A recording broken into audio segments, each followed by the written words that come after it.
Saul Over Soon. You're Slippin' Jimmy. Slippin' Jimmy with a law degree is like a chimp with a machine gun.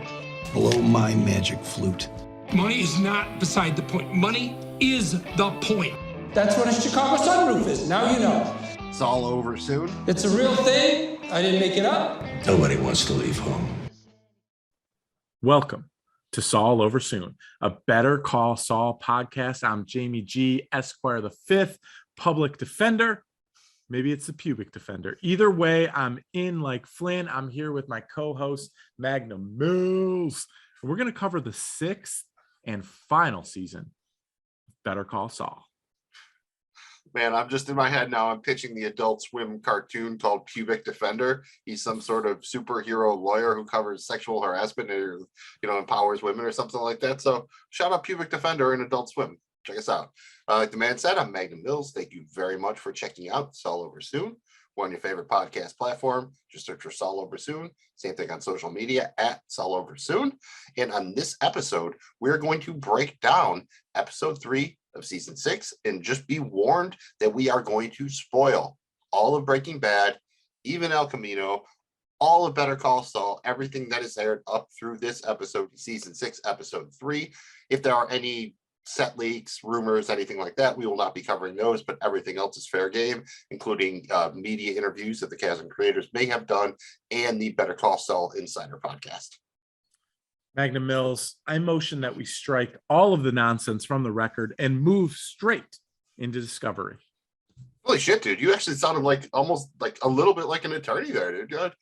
Good for you, dude. But seriously, let's just move straight into the episode details here. This is Season 6, Episode 3 of Better Call Saul, titled Rock in a Hard Place, originally aired April 25th, 2022. This was written and directed by Gordon Smith. This is the second episode of Saul that he has directed after Season 5's Namaste, and this is his 10th written by credit on Saul, the most recent being Bagman in Season 5, so nice little track record there. And the short plot synopsis is, still on the run, Nacho is forced to choose where his loyalties lie. Jimmy must decide whether he wants to remain a friend to the cartel after his reputation is called into question. Gus and Mike ready the team for a meeting. May it please the court, I'd like the record to show that I appreciate what Mills laid out for us, and I motion that we go directly into the episode at this time. Aye, motion granted. And we start with a cold open that really doesn't seem to be much of anything. You're kind of out in the desert area, some random plants and foliage and whatnot, and the camera eventually settles on a blue flower and it starts to rain. And as the rain comes down, the camera leads us to a piece of glass on the muddy ground. This was so crazy because at first I was waiting to see like a dead body, like the camera would slowly come up to a dead body.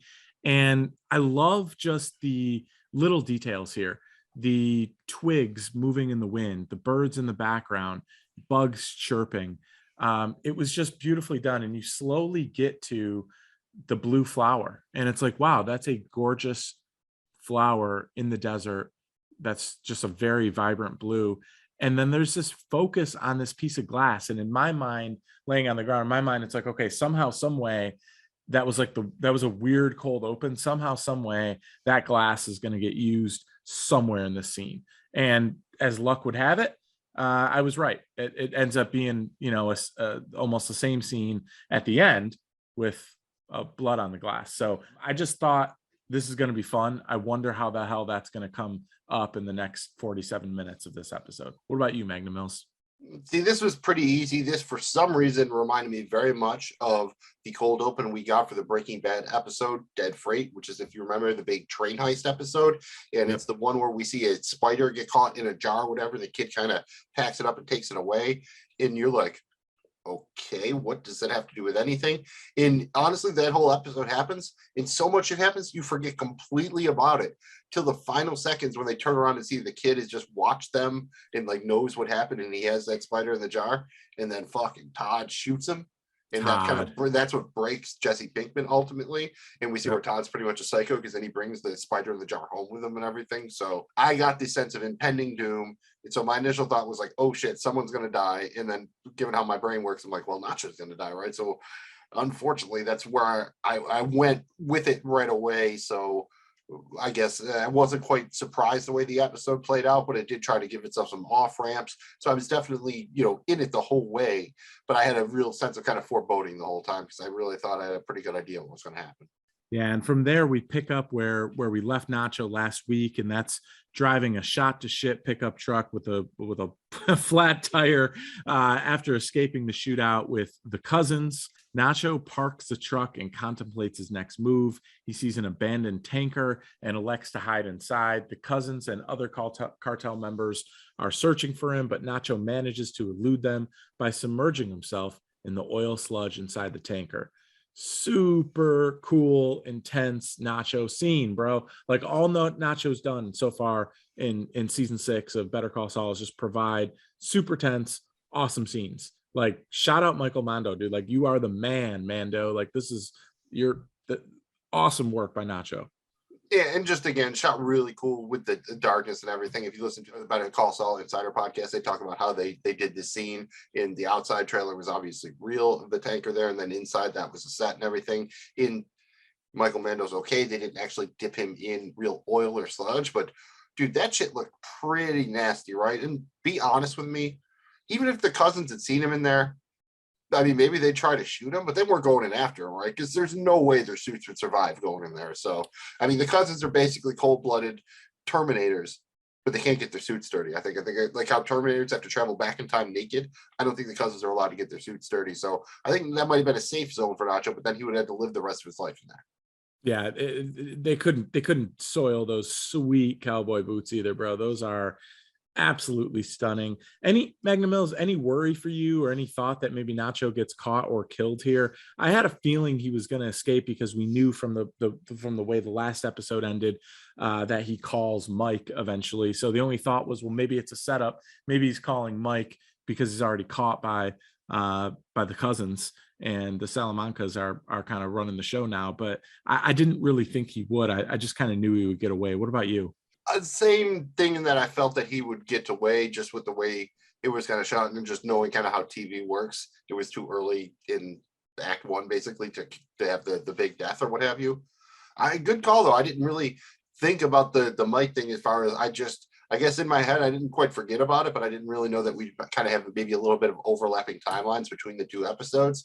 So maybe just one of those things in my head where I'm like, oh, he must have called Mike when he was driving away or something like that.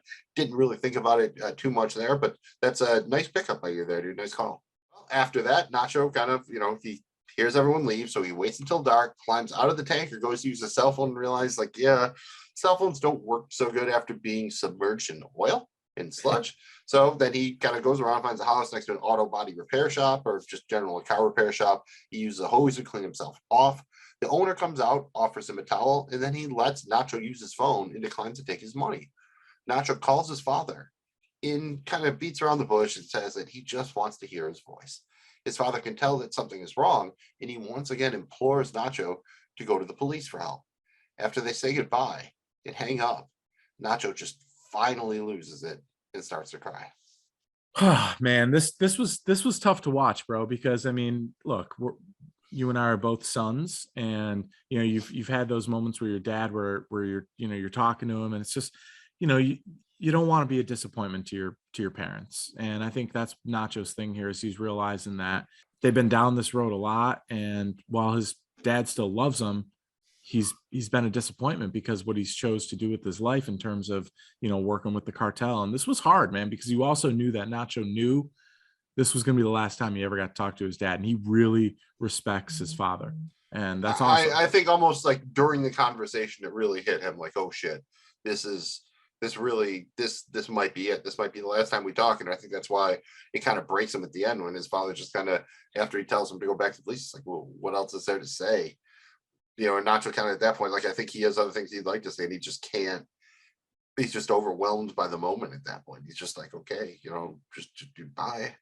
And it's incredibly sad, dude. Just in both actors in both sides of this phone conversation, man, you could just, again, just great face acting and the way the tenor of their voices, and you get that this is just kind of agony for both people. Absolutely. And how cool and symbolic was it that the shop owner that Nacho stumbled upon was just a good, honest man, kind of like Nacho's dad, right? Oh, that has to be exactly who, because that would be, if Nacho's dad was still in Mexico, that's who he'd be, right? He would be Yeah. that guy. Like and if that guy went north, he'd be Nacho's dad probably. So I think that seeing him is probably something that really for him maybe crystallizes that decision to be like, all right, he is willing to more or less trade his life for the safety of his father. Because I don't think he can see a way where they can both get out. So it becomes an either or. And I think that just shows you that deep down, Nacho is really, a good character, at least in the way that Mike is. And that if nothing else, he actually has a moral code that he is going to stick to. And then after that conversation, it takes a minute, but Nacho pulls himself together. And then he makes that phone call you were talking about that we saw last episode where he calls Mike. This time we get to see the entire conversation, both the Nacho sides when he's talking to Mike, and then after Mike hands the phone to Gus, we get to hear the entire conversation. And more or less a negotiated deal where Nacho is willing to die to protect Gus's secret as long as his father is safe. He needs Mike to guarantee his father's safety, which he does, and then Nacho and Gus come to an agreement. Nacho departs, but he leaves his money for the owner of the shop, who finds it and just kind of, you can tell he's like, oh, he probably has a son that reminds him of Nacho a little bit. So a little bit of a circle of life here. Definitely a circle of life here, man. And this is just another time here early in the Mike Ehrmantraut and Gus Fring relationship where Mike emerges as the absolute alpha, like the trusted one, the one that's like the dude who's not Nacho, when he's making the deal with Gus is a super powerful, he's a chicken man, bro, high ranking member of the cartel.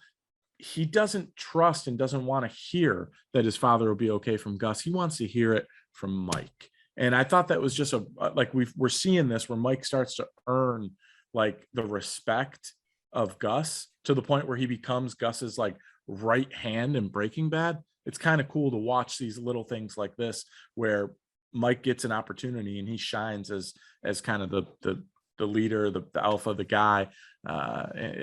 He just always does. It's just cool to see that with Mike.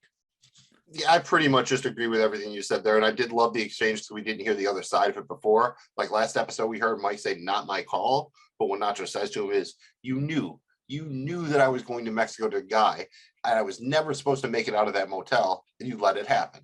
And then Mike says, obviously, not my call.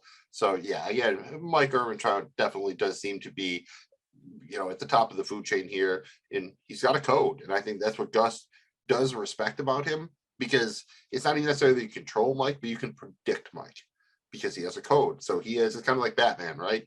Like that's always Batman's weakness is he won't kill. He has rules and his enemies have no rules. Gus Fring doesn't have rules, but he does see the value in having underlings who do, I think. Yeah, no, very cool. I love that we got the second half of the conversation. For some reason, as that, scene started evolving with Nacho, and he gets away and he hides in the thing and his phone's not working. I knew he was going to stumble on somewhere, use a payphone and call Mike, and we would get it would go right to the scene where Mike had the gun pointed at his face. So that was cool, man. I saw it coming a little bit, but I liked it. And yeah, I mean, this just great scene, dude. Great scene. After that, Magnum Mills, we're back at the apartment. We see Saul and Kim are continuing to work on their con against Howard Hamlin. They agree that everything needs to go off by the 18th, which I thought was cool because the show aired on the 18th originally of April. The next step of the plan dictates that they find a car that is identical to Hamlin's Jaguar, or they need his actual car. Saul comes up with a valet scam that involves Huel. Kim seems really into all this, and she kisses Saul very passionately. And I might add, Magnum Mills, loosen that tie. I think more than kiss just happened there, and I love it. They're such a cool couple. Totally ship Kim and Saul. Yeah, I mean, at this point, I think that's pretty much everybody. I don't know how you watch the show and not kind of really be hoping for those two, especially because on some level, it's a doomed relationship. And for let's just talk about the Pepe Sylvia of it all here, dude. Like Saul takes a framed picture or painting or whatever down from the wall, turns it over, and on the back they have a bunch of post-it notes. Like if you've seen Homeland, they have a similar thing with a different colored post-it notes. I believe is a big part of the first season. It just same thing here. They have their whole plan against Hamlin lined out in various post-it notes on the back of this picture. And because I'm doing the work here. So for y'all people, I went through, I freeze framed this, I zoomed in and shit. I did the CSI, we enhanced. And from what I can tell on the first initial shot here, here's what we have. We have a drawing of a carrot, maybe a reference to the carrot and the stick, and then just the word paint, the word phone call, Tuesday, 9 a, which I'm assuming is Tuesday, 9 a.m., a drawing of a frowny face, I guess you'd call it, the word costume underlined, the word casting, the word tour, and the name Jay Stangel or Stangle, I don't know how you would say it. And Saul actually then he takes the paint, which was kind of up near the top, and he moves to the bottom, and then he puts one up there that says Namaste with the words framed a little bit. So I'm assuming that's a reference to Hamlin's car because he's got that vanity license plate there with the Namaste. And as we go down the scene, you do get a couple other shots of it. I did my best to figure them all out. You couldn't really figure it out, but it did look like the two at the top left were already crossed off. One appeared to be like the drawing of the bag of drugs that they planted on Hamlin. The other said kettles, which I'm assuming was the Kettlemen. And we saw like a D&M crossed over on the other side on the right. So I'm assuming that was, again, the parts of the plan they'd already pulled off. There's an interesting drawing, the third from the left. It's a high heel. I don't know if they're maybe going to do a thing with Hamlin and strippers again or something like that. And then you do see one from the top row. I think it's the fourth from the left. The orange posted is a drawing of a magnifying glass. Maybe they're going to get the cops or someone else to start looking in on Hamlin. And again, with stuff we've already probably seen done, you see kind of a little picture of a golf green and a flag stick. So I'm assuming that was the plan we saw previously. And there's a word I can't quite make out with the time, 10:40. I'm not sure what that is. And then there's also a drawing of a car. It looked kind of like a taxi cab. Couldn't say for sure. And then way out on the far side of the board, there's two kind of ominous post-its. One says D-Day, and the other is a picture of an explosion or like a mushroom cloud, even like a nuclear explosion. Wow. Any thoughts on all this, dude? I connected the yarn. I did the Pepe Sylvia. I zoomed in. I literally spent like a half hour just trying to read these goddamn post-it notes. So you got boxes full of Pepe, dude. No, I absolutely love Carol! this. I mean, and this is one of those things where if somebody takes the time to look into it, the show creators are going to provide maybe a couple of clues here on what's to come. And we've got some, some predictions and stuff. And Magnum Mills, spoiler alert, sounds like you're predicting a major holy shit moment. And I have ideas. A D-Day and a picture of an explosion. Yeah, that would qualify and equate to holy shit. So I love this, dude. This is very cool. I would say the takeaway is here, this is going past like discrediting Hamlin or something. Like this is really getting into like he might go to jail or something. Like they're going to do some fucked up shit kind of, which is why I think it explains kind of why Jimmy / Saul here is a little bit kind of apprehensive. But Kim, man, she seems to have broken bad for more or less. Like she seems comfortable with everything. Yeah, she's all the way in, which is a new Kim, but I don't know, man, it still works for me because she still understands like right and wrong, but she's just kind of changed her. And she's hyper competent. She just seems to be coming into her own. Like maybe this is who she was the whole time or something. Yeah, and then maybe that's why she always had a thing for Jimmy.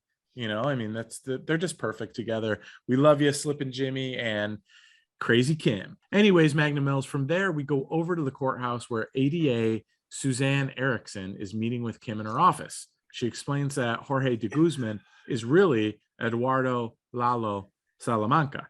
She tells Kim that he jumped bail and he was killed in Mexico. Kim plays dumb, but the ADA presses her.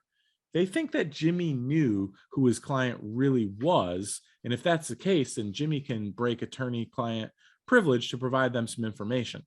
Kim isn't buying what they're selling, and she reminds Erickson that she once called Jimmy a scumbag, to which Erickson replies that despite their past differences, she believes that Jimmy is a decent person deep down and he wants to do the right thing. Again, this is a scene that's setting up a bunch of things. You got to give it up for Kim here. Like you can see like when she shows a picture of Lalo, she is still definitely afraid of this man. And then when she hears that he's dead, you can see her just trying to like not look like, oh, thank God, kind of like just to hold her visible relief back. And for the most part here, I think this is just a fishing expedition. The ADA really, she seemed like she had a pretty good feel of like that, Jimmy didn't really mean to become a cartel lawyer, but how he could have kind of gotten sucked in. She's got the history pretty right here. She's dotted most of her I's, crossed all of her T's.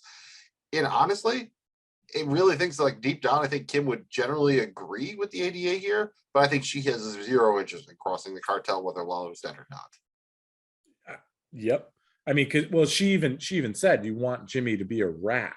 I mean, that's like a those are words that That's a somebody 4-letter who, word in like cartel word, and in criminal parlance, that's worse than it's like the worst thing you can be. yeah, but for somebody who's on the other side of the law, like Kim, you shouldn't. It should be like, oh, you want us to assist against this crime ring? Great, but not be, oh, you want him to rat? Like, I mean, that's, it's just a stark difference from the Kim of the first couple of seasons. And overall, too, she probably should have pointed out, like, all right, what specifically are you looking for? Because it really doesn't seem, they're not like, oh, we need to know about X or Y. They're just like, oh, we want to find out what he knows. So basically, they just want an excuse to get him in a room and pump him for information. And no, really, any lawyer should probably let their client do that for no reason, right? If they're not having to defend themselves, the all Saul can do basically is get himself in trouble, whether it's with the cartel or with the ADA. So it seems like he might have several options here, but none of them are good. And I think the exact line Kim dropped on her was like, although I distinctly remember you referring to him as a scumbag. And she also does call Jimmy Saul here. Like, I try to differentiate now. Like, I'm more like, all right, he's kind of Saul now, but you see him almost, for better or worse, slipping back and forth between Jimmy and Saul. And it seems like Kim is kind of in full on Saul mode, where, Saul has now slipped back into Jimmy mode a little bit. So it's very interesting here. And I think you'll see that in the upcoming scene where Saul really isn't sure what to do, but it seems pretty obvious from right here that Kim has no interest in him cooperating. Yeah, just before we move on, do you think that Jimmy and Kim, and then eventually when she tells Jimmy, do you think they given any thought to maybe Lalo's not dead? It doesn't seem to have occurred to him, no. It seems like, okay, wow, he's dead. Like, holy shit. But yeah, it's okay. Mike and Gus. They seem to be like think about how Saul thinks about Mike at this point. After Bagman and everything, he just assumes that Mike said that was going to happen, and it's what's going to happen. Yeah. And that brings us to Mike again. We go to the chicken farm where we see a truck being unloaded. Mike eventually enters the empty truck and he releases Nacho from a hidden smuggling compartment. Victor shows up and relays a message from Gus that Nacho looks too pretty still. Mike says that he will handle it. Victor departs and Mike gets a bottle of whiskey and 2 glasses from a locker. We watch as Mike and Nacho share a quiet drink before Mike makes him a little less pretty. In Jamie G, I called it whiskey. I couldn't tell for sure. I couldn't get a label or anything. I looked at any idea what they were drinking from the shape of the bottle or anything? It was square, so it actually wouldn't surprise me if it was a high-end tequila, but it did, or a high-end brown. rum. I think it was brown. It was brown, so maybe a high-end rum. But yeah, my guess probably a bourbon. I couldn't see a label, but it was definitely a square. I'm looking at my liquor cabinet just see if I got anything that looks remotely close. But yeah, definitely a square bottle. My guess is Mike seems like he's probably a really good either bourbon guy or Scotch guy. Yeah, I would concur here. And he would definitely break out the good stuff, I think, for this occasion. So probably have him in the first place. One thing that did bother me a little bit when Mike was getting like the, undoing the floor of the truck to get to the smuggling compartment, he's just taking those screws and like throwing him. Like, we know Mike is meticulous as shit. Like, he would put those screws in his pocket or somewhere else. He wouldn't have just thrown those around, I feel, because someone's got to put that shit back together, right? Yeah, awesome carrying container for transport. Yeah, I thought even a little gas mask in there and everything too, because that might even be airtight. So yeah, like that was cool. Yeah, you're right. I mean, I guess it just maybe was to speak to how anxious Mike was to get Nacho and do right by him to the best of his ability, even though it meant he was going to die. He wanted to do right by him with his death. Yeah, and think about it. I mean, Mike was really the bearer of bad news. Not only did Mike actually physically beat him up, he also tell him when he's going to die, because Nacho asks him when. Mike says, tomorrow. And then Nacho says, tomorrow. That's kind of crazy being told, like, yep, you're going to die tomorrow. For a dude who hasn't, been convicted, it's not like you've been waiting on death row or something. It's just like, yep, you're going to die tomorrow, dude. Like, that's some shit, ain't it? So yeah, that's pretty heavy, dude. I mean, that's... I can't imagine you slept. I mean, shouldn't they have at least given him a little better of a last meal? I feel here, like, couldn't he have at least gotten some Los Pollos Hermanos? So it's a goddamn chicken farm. It looks like he had some just takeout, like, microwavable shit from the grocery store.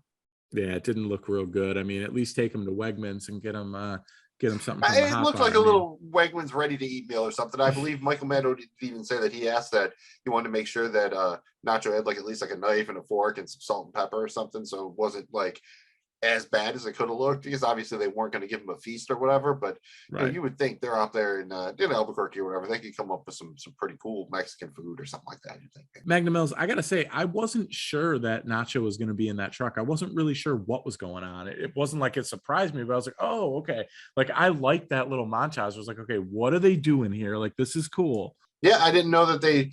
I guess it makes sense that they could smuggle people that way or whatever. It just didn't. As soon as like you said, it made total sense once you saw him. But when Mike was still doing it, I wasn't 100% sure that it was Nacho in there. I definitely entertained it as a possibility, but I was not like, oh yeah, like Nacho's in there. Yeah, definitely a cool scene, Magnum Mills. From there, Howard Hamlin rolls up to a restaurant and the valet named Tony parks it in the garage. As Tony runs back to the valet station, he bumps into Huel, who lifts the keys to Hamlin's Jag out of his pocket. In a nearby van, Huel gives the keys to an associate who makes a duplicate. They then place the original keys in the parking garage right near Hamlin's car for the valet to find. Huel gives Saul the duplicates to lock and unlock Hamlin's car. Huel seems pretty amused by all this, and he asks Saul why legit lawyers like he and Kim are doing shit like this. Saul says what they're doing will help a bunch of people down the road and that they're essentially doing the Lord's work. Huel doesn't seem to buy it, and we're not quite sure that Saul himself buys it either. I mean, it's interesting, right? Because back in the day, the one thing you knew is that, like, kind of Jimmy/Saul bought his own bullshit. Here, it almost seems like he's not only trying to convince Huel, he's trying to convince himself, right? Like, this seems really kind of half-hearted, as Mike Ehrmantraut would say, like a half measure by Jimmy/Saul here. Although the actual con is not. It's a pretty cool con, and I do like that they give him, they make the dupe of the key, which you have, but to replicate the fob, it's like a cell phone motherboard with a battery. Back in the day, this is like 2004 or whatever, cell phone. So he has to like push 4 to unlock and 5 to lock or whatever, or vice versa. I thought the whole thing was pretty good. He did hand that dude, like he gave Huel a lot of money, but as a dude who's had to have a key fob replaced at a car dealership, honestly, it probably costs the same thing. The car dealership probably costs you just as much, but they don't have a dude in a van who can do it. So like it takes them like a week and a whole bunch of bullshit. Meanwhile, this dude can do it in a van in like 45 seconds. So all I'm saying is maybe if you need the key fob replaced, go to the key master, I think. Yeah, just Jimmy call Huel and he'll make it smooth as glass. What a great line by Huel. Oh, dude, Huel is fucking smooth as shit. I feel in real life he is a comic or whatever, so it is kind of explains his very good timing and everything. And even just like the way he talks, he's got the accent down perfect. You do get the impression too that he's really curious here, because this is the kind of dude he does this shit for a living. Not to really ask too many questions, right? When you're in this kind of line of work, I'm assuming. So he has to really have his interest piqued here to ask Jimmy, like, all right, dude, I have to know, like, what the fuck are y'all doing? Like, he asks him, like, you're a real lawyer. She's a real lawyer. Y'all make real legit money. And you can see he's just like, what the fuck are you doing this? I'm paraphrasing a little bit here, but I think it's one of the most real exchanges we get. It does seem like a lot of people, that everyone's putting on some sort of act or airs or whatever. You do get your occasional mics who they are, but it seems like everyone else is almost playing a version of themselves, or they're playing some game, or they have an angle going, and it's just kind of refreshing, I think, here to see Huel just shoot straight at Jimmy, and he kind of doesn't know how to. He's kind of like taken aback, like, oh, okay, like he almost would have rather him ask some like crazy ass shit or something. Yeah, I think Huel's kind of disappointed with this answer, and just kind of like, well, I'll be seeing you soon, and just because I guess you're going to keep doing this shit. Apparently, it definitely. Yeah, I thought that was really cool scene between them two, Magnum Mills. Still the scene in Breaking Bad where Huel's just doing like the snow angels and all the money is still just one of my favorite things ever. So love that. And I think that's really about here. Although one thing that bothered me a little bit, I'm just going to say, does Howard Hamlin not tip? Because he seems like that dude, right? Like I've known Howard Hamlin, like you meet him at a meeting or a bar or a convention, something like that. It's like, oh, this dude seems pretty cool. You have a couple drinks with him or whatever. But if you hung out with him for any period of time, you'd be like, oh, this dude kind of sucks, right? Like he's one of those people that's fun to like hang out with if you don't ever have to really interact with them on a regular basis. So does it, like, he knows this fella, he knows his name, they're talking about his studies and everything, and he still doesn't tip him. I don't know about you, but in my experience, if you're going to park valet, you tip on both ends, right? Like this isn't like he's just going to pay him at the end, right? Because you're not even sure what if his shift changes or something. So The way I've been taught is you tip on both ends. Jamie G, what's is Hamlin tipping? What's your valet policy? The appropriate thing to do is tip on both ends, but it's not totally unheard of to tip on the back end only.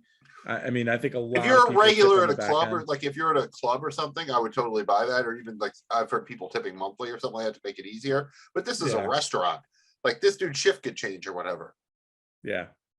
Yeah, no, I hear you. I just it's not totally uncommon to tip. Not everyone has the same etiquette as a Magnum Mills, bro. You know, it's not totally unheard of for people to tip only on the back end. So maybe that could be, or maybe you're right. Maybe Howard Hamlin just is cheapskate, man. Doesn't tip. I mean, is he Mr. Pink? Is that what we're saying?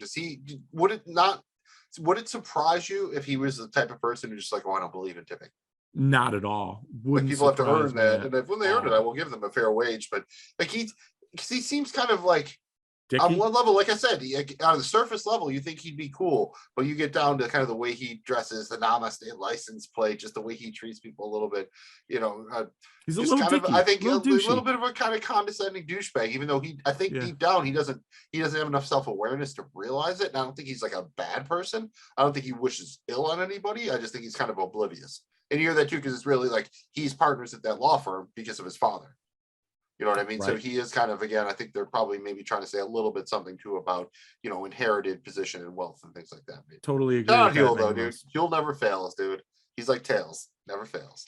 We go back to the apartment, Magnum Mills. Saul arrives and starts to have a conversation with Kim.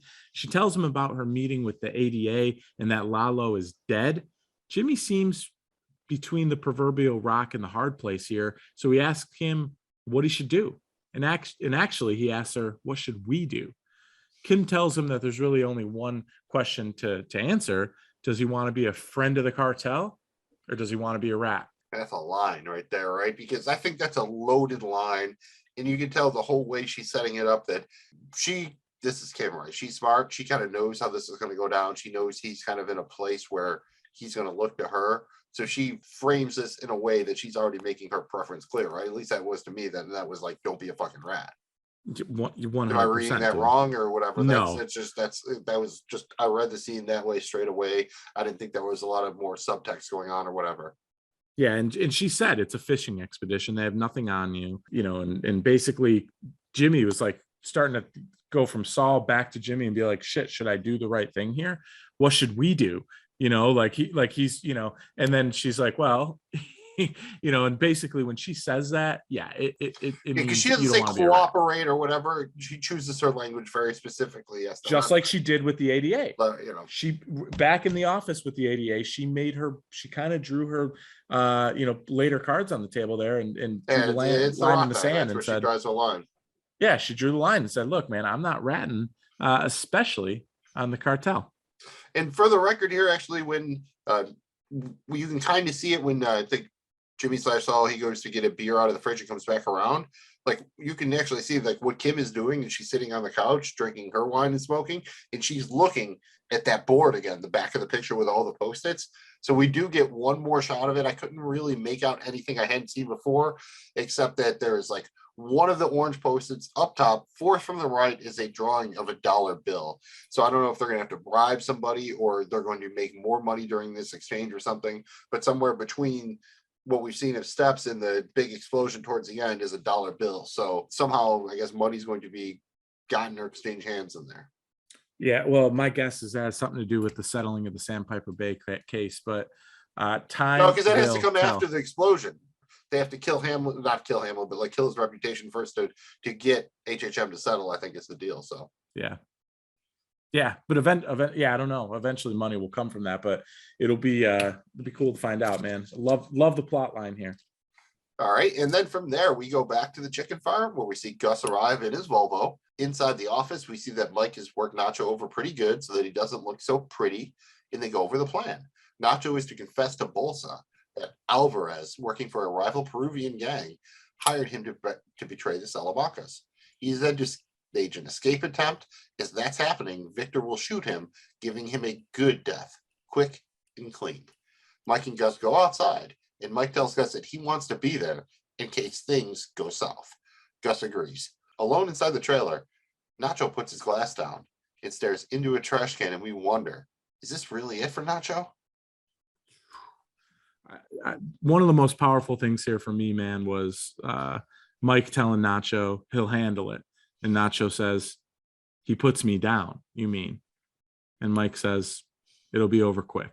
I mean, wow, you worry bro. a little bit there too, because it's Victor who showed up to want to kind of, basically beat up Yeah.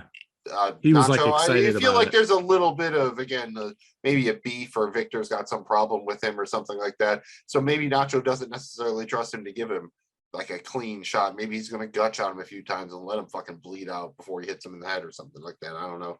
You could definitely get, like, he would have felt much better, I think, if he knew it was Mike taking the shot, not Victor. Mm-hmm.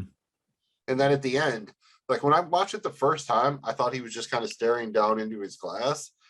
And it's actually all right, because he's drinking the water out of kind of a nice glass, which we saw Tommy Shelby do at the beginning of the Peaky Blinders season 6. Shout out PBB, our Peaky Blinders podcast. And then in retrospect, it turns out he's looking in the trash can, because in there is the glass. Remember in episode 2 when Gus got mad, he broke something?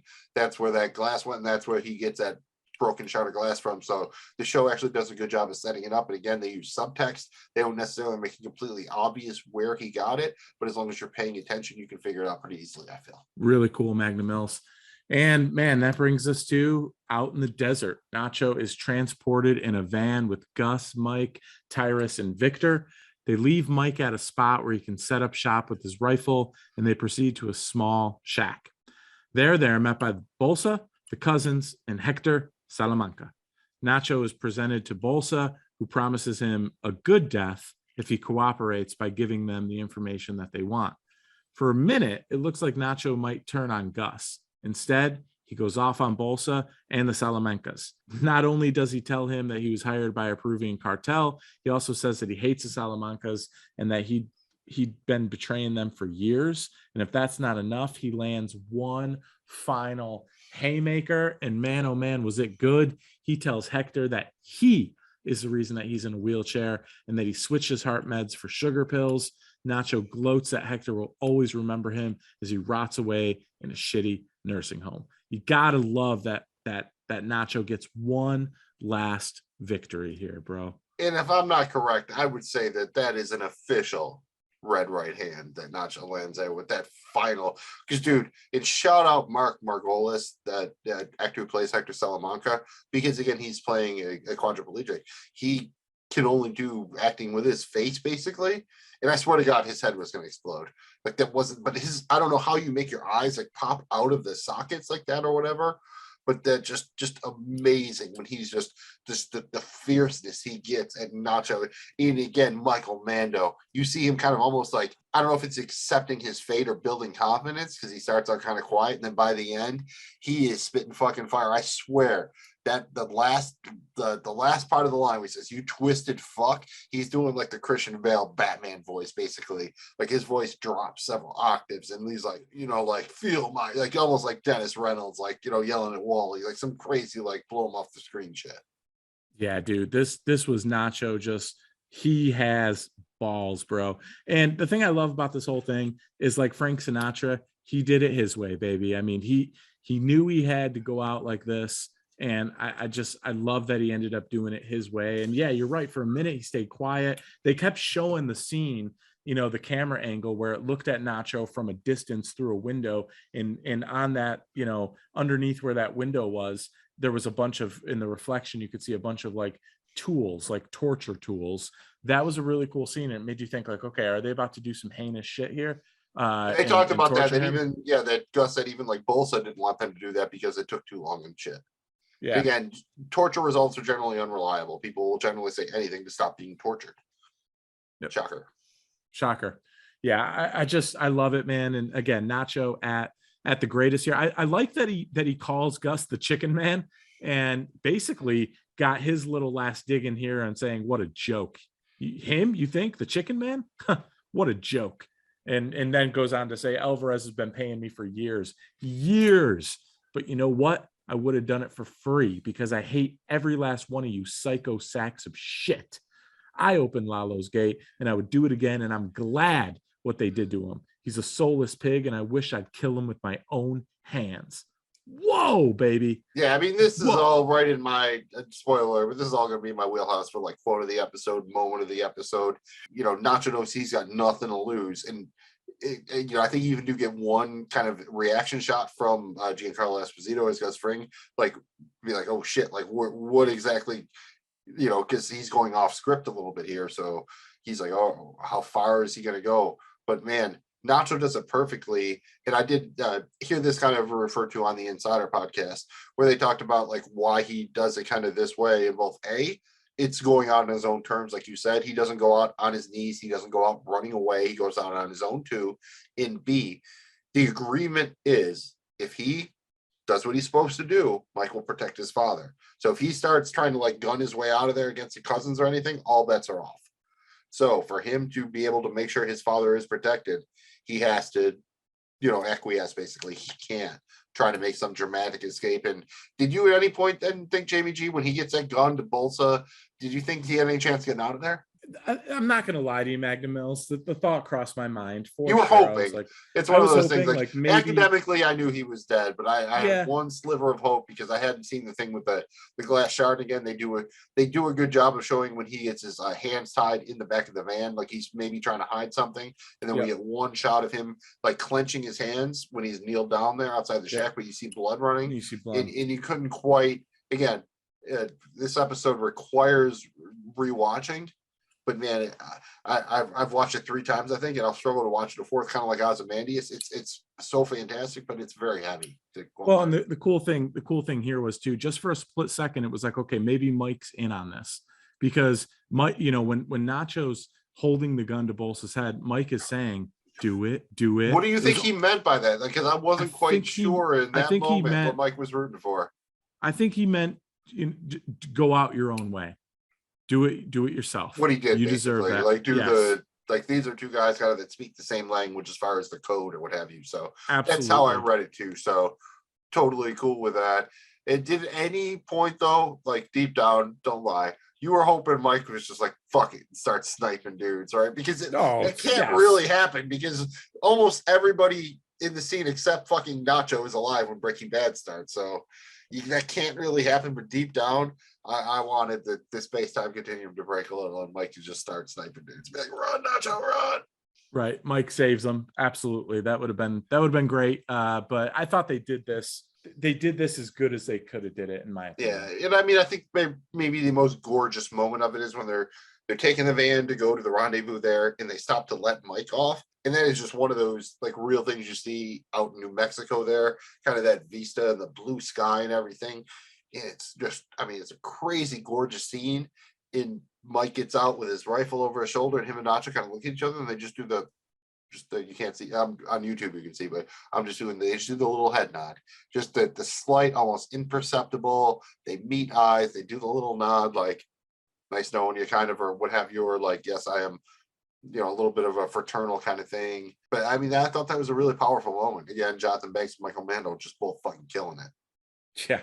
That's for sure. And I thought this was interesting, this introduction of Alvarez, and we'll see if this turns out being something. But as far as I know, and I'm pretty up to date on the first 5 episodes, there's been no mention of Alvarez. I did the research, and nobody really, he's not somebody we're supposed to know is what I take it. But Bolsa says that they know of Alvarez and this other cartel. So yeah. I guess there is still the option that, dude, this is Gus Fring. You would not put it past him to make up a whole dummy like person in cartel so I think it still could be kind of a fake out or whatever, but it would be a little weird for Better Call Saul to bring in some kind of random unknown character this late in the game to be a big, you know, game changing type of plot device. So I think maybe it gets mentioned a little bit. If we don't hear about it in Breaking Bad, it can't be that big, I don't think. That is what she said. And man, dude, it did look like Hector's head was about to explode at that moment when Nacho breaks free. He had the hidden piece of glass, the same glass that we saw in the cold open that he used to cut his restraints and stab Bolsa. He grabs Bolsa's gun, puts it to Bolsa's temple. Mike watches him through his scope, imploring him to do it. Do it. Nacho stares down the cousins, Hector, and Fring before putting the gun to his own temple and pulling the trigger. Their business concluded. Gus and company depart. while Hector is given a gun and we see him unload a full clip into Nacho's dead corpse. Mike quietly stands up, packs away his gun, and we can tell that witnessing Nacho's end was pretty difficult for Mike. Yeah, more like very difficult. I swear to God, Mike Ehrmantraut was choking away a little bit of a tear there at first. It was tough. Very, man. very emotional. Again, shout out Jonathan Bates, Michael Mando, and of course all the everyone on this show is just such a fantastic show. And you think about the pressure they had to follow up Breaking Bad, and this is just incredible. Even though we know Nacho is going to die, basically, it's still just incredible. Yeah, no, absolutely awesome. It's super well done here with the classic, twist that we've come to know and love from these producers and screenwriters and showrunners. Dude, one thing that really kind of stood out was the scene where the cousins are literally carrying Hector in his wheelchair over, and they just like give him, it was almost like a mockery, like give him this it gun, made him look just, like, so weak, and dude. he's just like shooting this little pistol into the dead body. It's like, really, dude? Like they They definitely had made to him carry him in his wheelchair over, put the gun in his hand, put his finger on the trigger, load the clip, and like kind of aim it, and then let him do his finger thing. I mean, that's fine. You can finger bang yourself into anybody's life, but you can definitely tell that's just Hector being very like ineffectual or impotent there, I feel. And he had to get his revenge, and that's just, You're right. He feels like he was denied it.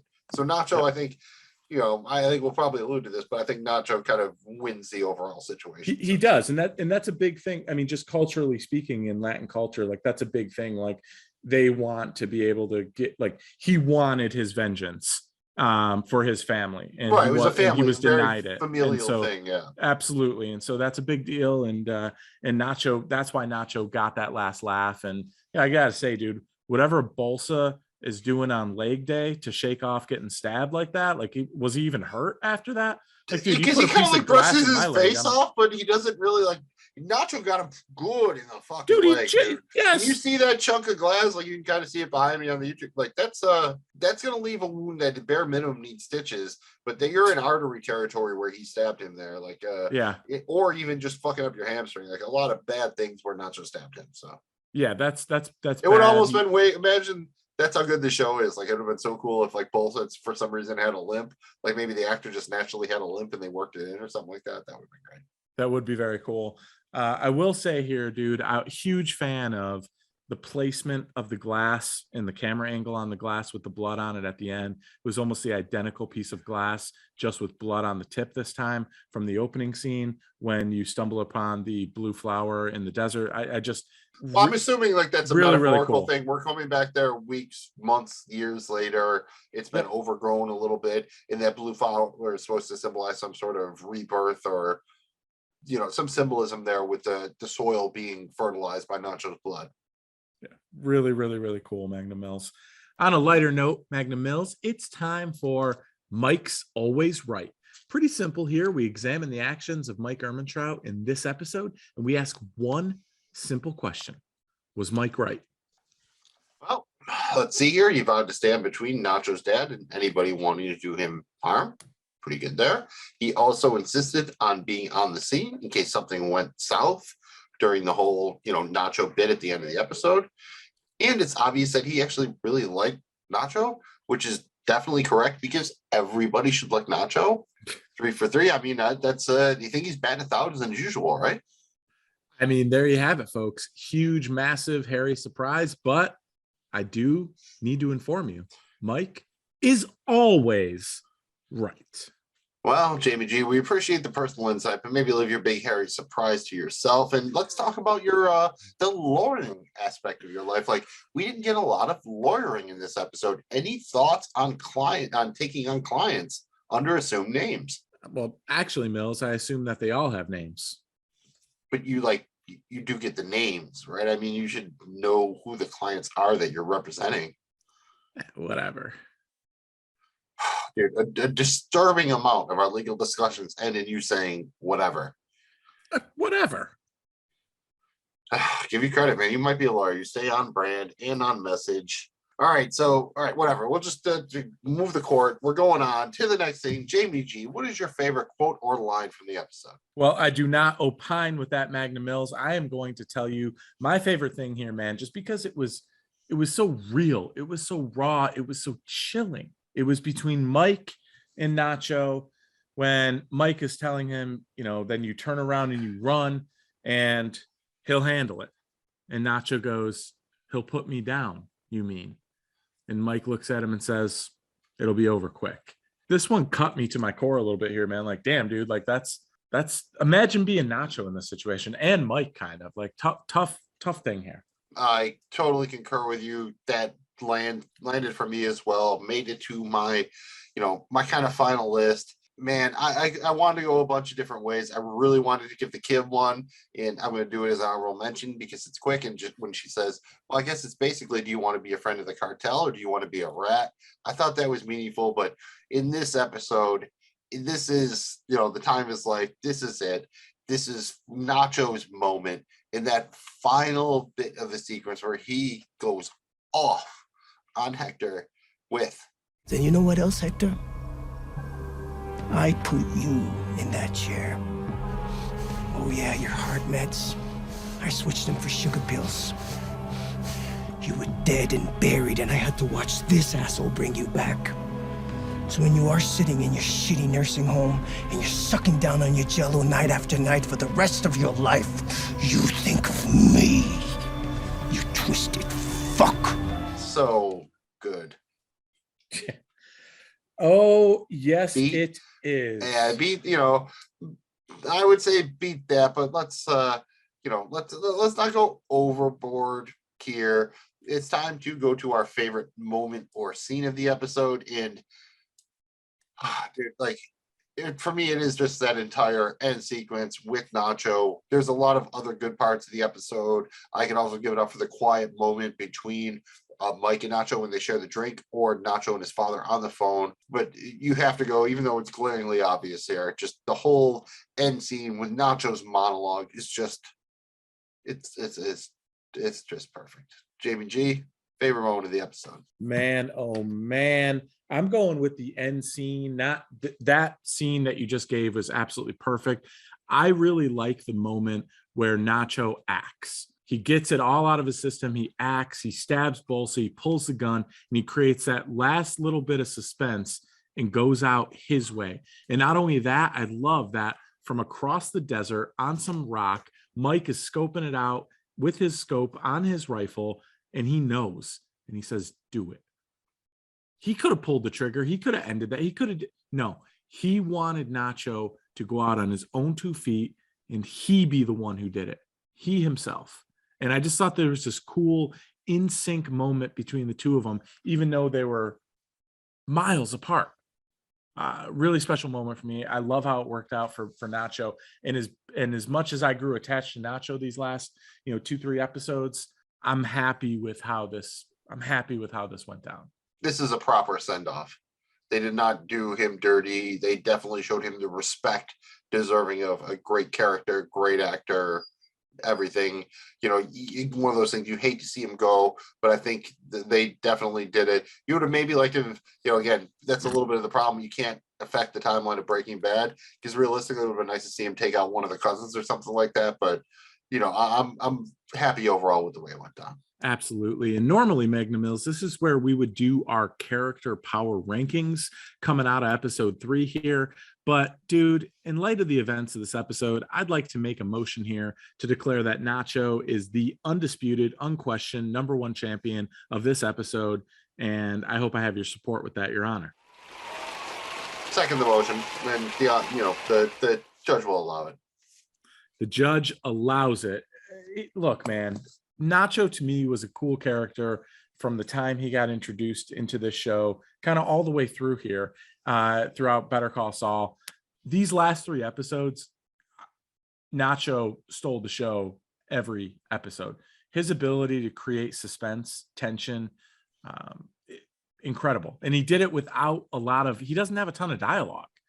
Like that's what's almost, makes this even more impressive. I just really can't say enough great things about Nacho, the character, what they did with his character arc. And it's interesting because, this was one of our questions heading into the season, Magnum Mills, was Saul obviously wonders if he's still alive because, you know, at that opening, you know, that first scene in Breaking Bad where Saul gets introduced, he's in the desert saying, did Nacho send you? Did Lalo send you? Like, so this is still a thing where Saul might not be totally certain of how this thing shakes out.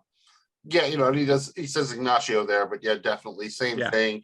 And I think in one of the interviews I read that they kind of asked Michael Mando if he would appear in flashbacks as the season progresses, and he was like, "Oh, you're not going to trap me into that spoiler shit." So that's almost the way you replied. I feel it's a little bit of a spoiler, but even in flashback, I don't think you need to add a ton of context of the character. I just think for something that they just basically had a name to go on, they did a fantastic job of building him out. I will say that I don't believe that he was really like involved with like those crazy like meth head like girlfriends or whatever. That's probably the only part of the whole thing I don't buy is like he would have a classier partner, right? That part didn't track for me. But other than that, dude, Michael Mando, fantastic. And I want to say he's kind of the guy in the long line of Breaking Bad characters. And I don't want to say this in a negative way because actually we see Michael Mando holds himself up. Like he's like when he gets clean from the oil, shout out, dude. Like he did not skip the days at the gym. He went to all of them. But this is a show where a lot of physically imposing characters are not. You're scared of them, but they're not necessarily the biggest dudes or the most in shape dudes, or even like sometimes they're smaller women. You know, it's all about the writing and the acting here, and I think he is right up there in the pantheon at the end, especially because, you know, as an actor, you're on your knees, you have your hands behind your back. That kind of limits what you can do.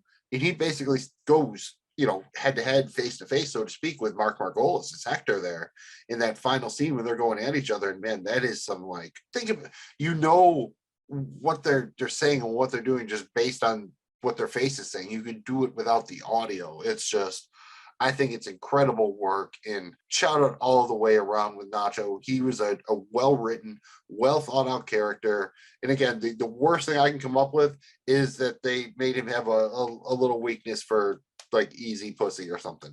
So, he did have two strange chicks. That's the only thing that, because again, wouldn't he? Because he was trying to always thought, you know, play himself off as like a rising class and that kind of thing. So you would thought he would have some kind of like, you know, model girlfriend or not kind of like meth head girlfriends. Like that seemed too far down the totem pole. But on the other hand, maybe we don't know. Maybe they just like hung out there the last party he had and he went away and he didn't think he was ever coming back. So they just stayed there.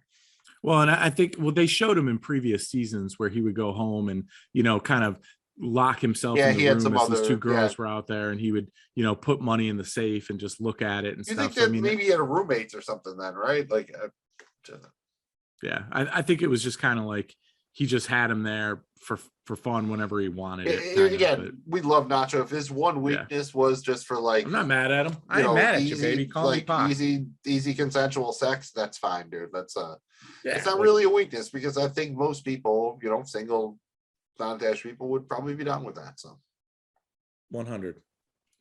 No hate in your blood there. And Dave, this was about the time where you stop pretending to be a fake lawyer and start pretending to be a fake professor. And we put a grade on this episode. So on a scale of 1 to 10 of Marco's pinky rings, how many are you giving to episode 3, season 6, Rockin' a Hard Place? Man, oh man, Magnum Mills, this was a great episode for me.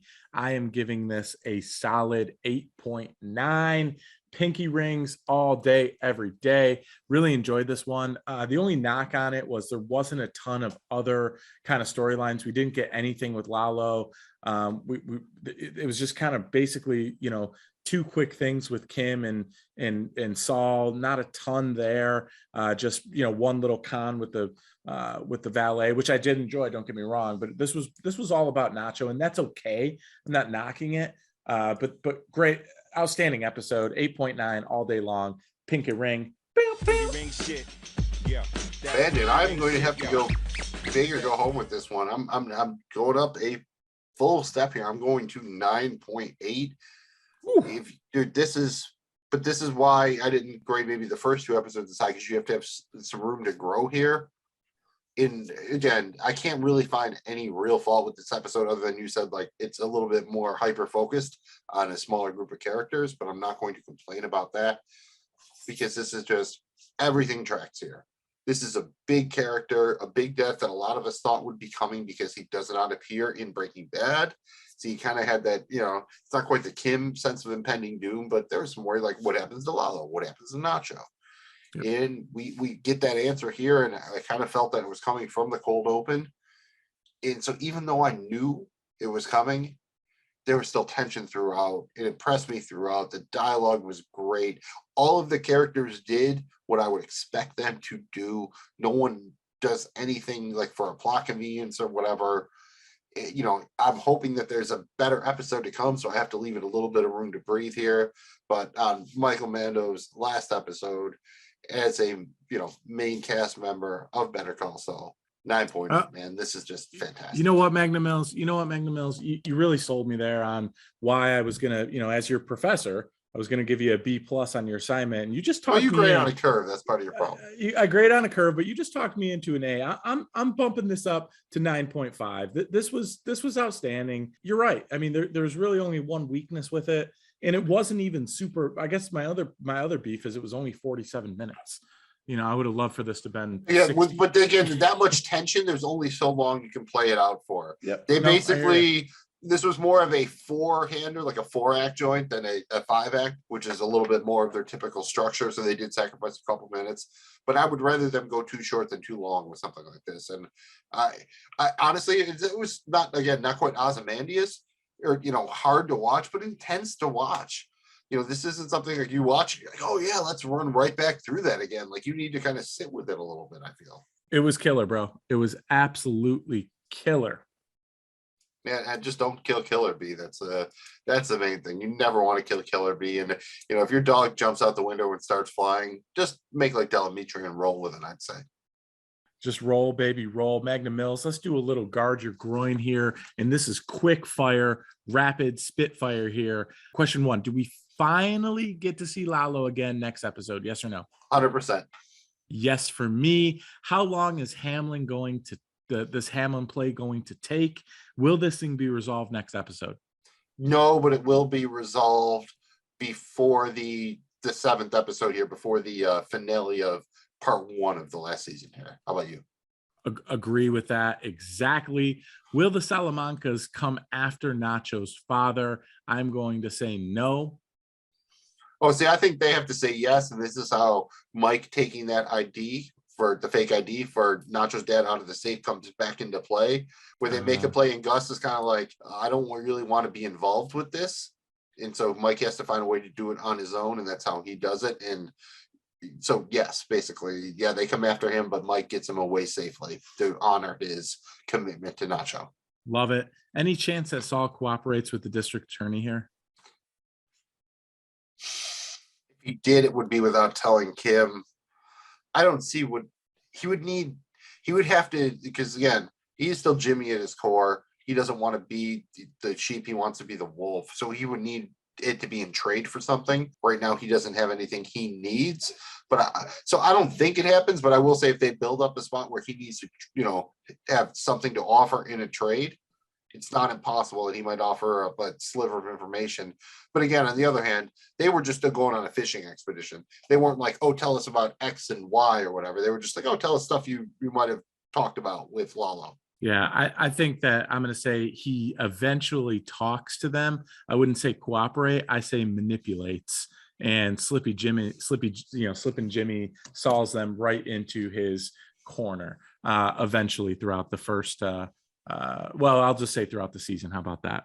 Yeah, fair enough. I mean, because again, it is one season that's supposed to be a continuous thing, and it's only broken up by month and a half, 2 months. It's not crazy split apart. So I guess, are we into the wild speculation part? Well, I think that's it, baby. I mean, yeah, hit us with it, Magnum Mills. You got a big one here. That's what she said. Well, because again, and this is a little bit of inference, and obviously I said we're spoiling everything, but from listening to the first 3 episodes of the Better Call Saul Insider podcast, if they're doing this intentionally, shout out to them. But it does, like, they've been very clear about spoilers. They've had to bleep stuff, and they're being very cryptic the way they talk about things. I think this is going to end, like, this part 1 of the season is going to end in a crazy way, and then at least for 2 episodes minimum of the second part of the season, we're going to actually have episodes that are set within the Breaking Bad timeline. And that's how we get Bryan Cranston and Aaron Paul back. And that it's like shit we didn't see that happened during Breaking Bad.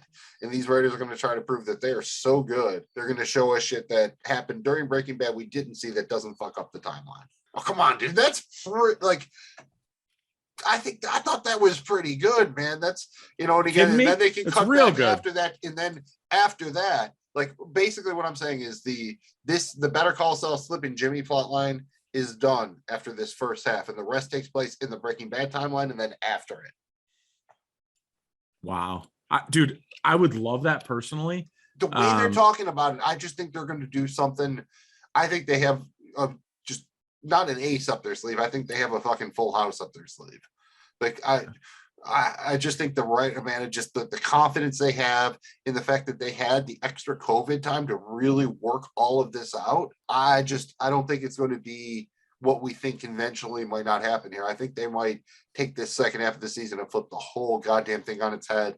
And they're not even going to give you like Saul, basically. It'll be Saul a little bit, but it's going to be also something maybe completely different and absolutely crazy where you have no idea what's going to happen.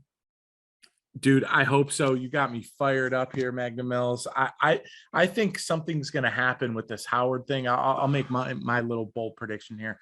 This Howard thing, I think, takes a turn where it becomes maybe murder, maybe like a full-blown crime, like felony crime. And I think it takes a turn where it becomes more than what both Jimmy, definitely what Jimmy was comfortable with, but maybe Kim pushes this pretty far, and I think it plays itself out, and whatever happens with it influences the rest of the show. Man, I think that's a pivot point. I'm like a kid waiting to raise my hand. I'm like, I totally kind of agree with that, but what I'm going to say is whatever they set up with Hamlin comes to a head at the end of part 1 of the final season here, but then somehow in part 2, in either the Breaking Bad timeline or the post Breaking Bad timeline, that's when they deal with kind of the fallout and Hamlin comes back around again.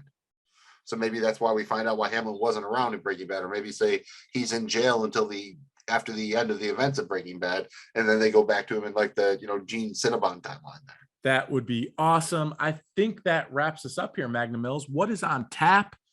And I'm asking you for Coors Light cold on tap, but what is also on tap next for Saul Over Soon here on the Saul Over Soon podcast? And next up after this, we will be covering episode 4 of season 6 titled Hit and Run. So I'm sure that'll be very boring. Nothing will happen. Scheduled to air May 2nd. The Saul Over Soon episode covering that will come out on Wednesday, May 4th. Thanks again for checking us out, everybody. We really, really appreciate it. Please remember to like, subscribe on YouTube, rate, comment on your podcast app. Helps us out a ton, and we greatly appreciate it. Magnum Mills, tell these fine people where they can find all of our content, which happens to be totally chill, super kick-ass, and absolutely free. I like all of those adjectives that you just reeled off there. And this is the Saul Over Soon podcast. Find us on your favorite podcast platform and on social media. It's Saul Over Soon. We are also the Barry podcast, covering the HBO show Barry. Find us at the Barry podcast on your favorite podcast platform and at Barry podcast on social media. We're also about to cover the final 7 episodes of the Netflix show Ozark. We're the Ozark podcast on your favorite podcast platform and Ozark podcast on social media. We're from the Joe Blow Football Show, who you can find at joeblowfootballshow.com and on social media at Joe Blow Show. Thank you again for checking us out. Really appreciate it. I'm Magnum Mills. He's Jamie G. And please buckle up. You're in the game now. Saul Over Soon. We'll see you next week to cover Hit and Run. This has been Saul Over Soon, a Better Call Saul podcast. This show is for entertainment purposes only. We are in no way affiliated with Better Call Saul, AMC, Sony Pictures Television, Netflix, or any other production company or association. The views here are those of the hosts only and do not represent any other entity. Thanks again for checking us out, and stay tuned because it's Saul Over Soon.